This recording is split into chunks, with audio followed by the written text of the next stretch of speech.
front. Ryan Gravenberch, formidable stabilizer in that Liverpool side. Virgil van Dijk, Konate are recovering their form after the last few weeks, five weeks. Conor Bradley coming in from a cheeky win against Real Madrid and having a stormer of a game.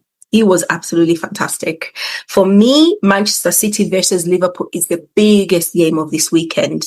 For me as an Arsenal fan, I'm hoping Arsenal extend their lead in the Premier League or maintain their lead for now in the Premier League against Sunderland.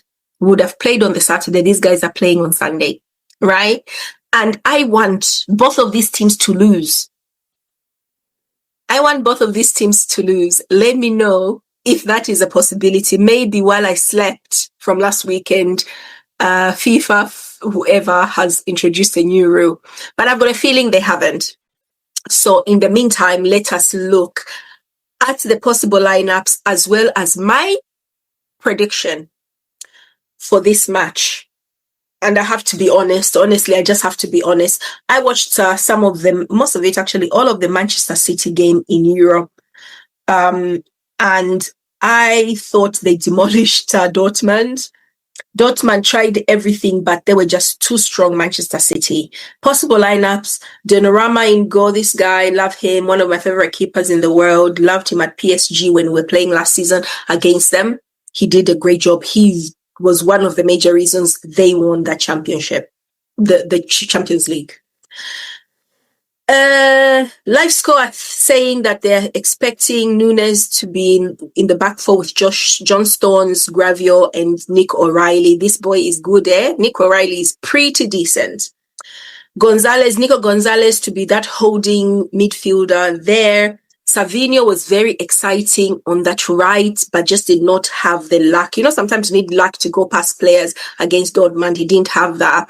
But a few times, I think he had a shot or two on target and tried a lot of things, just didn't come off. But he looks really good. Very decent player. Reinders as well, another player who is pretty good. Everyone's good. I mean, we should expect it. It's Manchester City. Phil Foden was exceptional. Not only was he good in the last two games for Manchester City, he was exceptional. Even when the plaudits and the trophies, man of the match, are going to Erling Haaland for obvious reasons, Phil Foden's contribution for me is pivotal to their style of play and the way they win. I can understand why my brother, Namo, thinks he is one of Namo's favorite Premier League players, Phil Foden. And I was like, why? Anyway, I am seeing it now because I grow, I change, I absorb, and I take advice. Jeremy Doku, for me, I haven't been loving his performances. I think he has been playing in a way where he easily runs into resistance, runs into walls, but whatever havoc he wreaks pays off in the end, because by the time it's finished with you, even if he doesn't get that ball past you, you are knackered and someone else, Phil Foden, is going to go in behind you. Erling Haaland is a monster. He is scoring the majority of the goals in the Premier League for Manchester City. I think so far is he on like 12 goals across competitions for Manchester City already, leading the pack way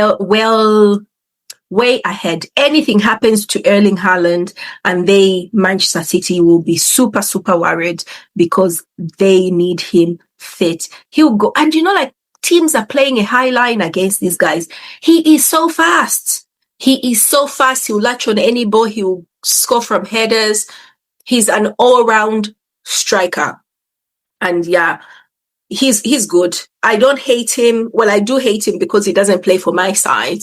But otherwise, this guy is a monster. He is a complete alien.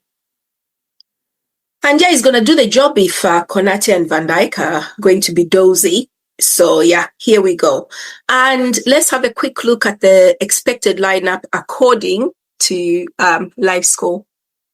So they're expecting Mamardashvili to maintain that spot. We know Alisson is out injured. Alisson is being missed massively. I mean, the last few games, Liverpool have sort of, I don't know if they've got lucky, but they've sort of found their defensive form. They're not, getting exposed as easily. but it's probably because Anderson has been replaced, has come in for Kerkez, who was, I think, letting in a lot of maybe instability. Sometimes it's not you as a player, it's the way you as a player fit into a certain system where you're not always in the right position to support your other players. You know what I mean? So if you are taking steps forward when you're supposed to be taking them backwards, because they're not used to playing with you, it can cause issues. And they tried that and it didn't work for them. They lost 4 on the bounce. They brought Andy Robertson in and it is working for them. So they shouldn't change it. Let him start.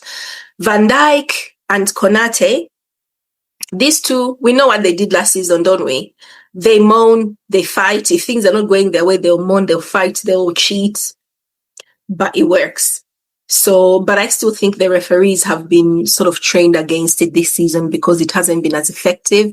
But you know, when it comes to it, they will help offensively from their own set pieces.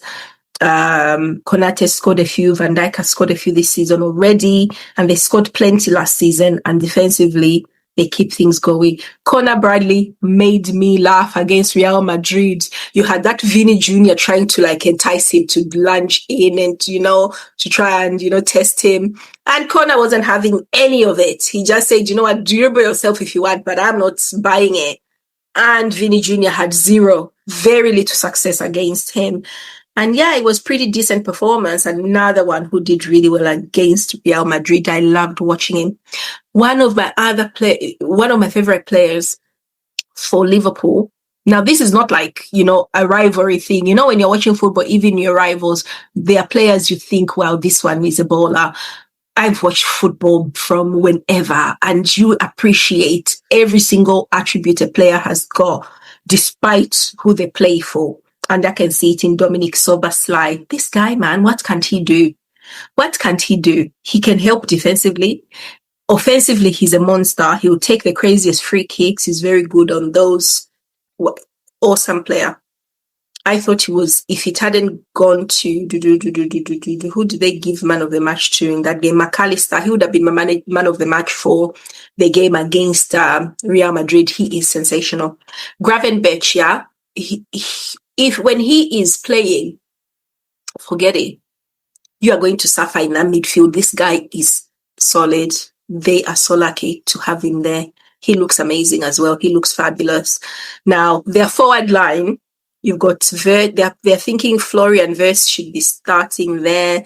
But I was hearing Arsene Wenger say that it doesn't work as well.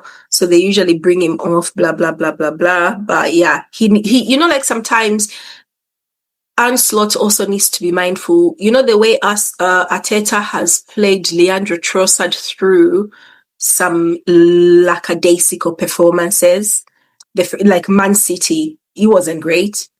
And the game or two after that, he wasn't great. But now, gosh, I can't imagine our side without him. So suffer with Wirtz for now until he starts getting those opportunities. He gets his GA up, let him score a couple of goals, and Liverpool will be cooking. I don't know why I'm giving them tips. They don't need them. We need them to lose this match. Right.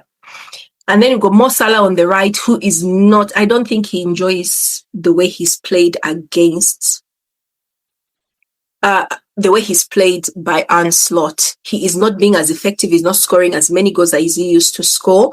So, but Mo Salah starts because last time they sat him out, the guy threw all sorts of fits. He even tagged Liverpool on Twitter, X, whatever it's called, so he's a bit temperamental. They want to keep him sweet because, if things change and they need to change the way they play and he's playing a bit more inwards, I think they are winning. Anyway, Hugo Ekitike versus Alexander Isak. Ekitike for me every single day of the week. I still think they need to find a way of injecting Isak into the team so that he fits and understands the way they play. But I don't think they've got the kind of players who can feed Isak very well. They need someone a little bit more creative, like one of those little Brazilians who does things, or even an Odegaard type player who does things and gets the balls into you. I think Isak is way more of, who's this player? Gyökeres at Arsenal. He's more of that kind of player than Ekitike. Ekitike is just, I like him. But yeah, Not that I don't like Isak, I do. I think, but he needs a different kind of supply than what Liverpool can give him. So here is my prediction for this match. I reckon it's going to be one of those matches, a lot of things going on, but I cannot see a 3-4-0 win. I think it will be really tight. And it could be Manchester City. Both teams are definitely going to score, but Manchester City with this Erling Haaland, Foden, they're going to be able to get behind Van Dijk and Konate. I'm going to go for a Manchester City win. Or a draw. A Manchester City win or a draw. More a win than anything else. Liverpool, of course, can upset the odds. They can upset the odds, you never know. But yeah, my prediction is Manchester City will win at 4:00 on Sunday. What do you think? What do you think? Let me know. Thank you so much. And I'll be talking to you guys very soon. Bye-bye.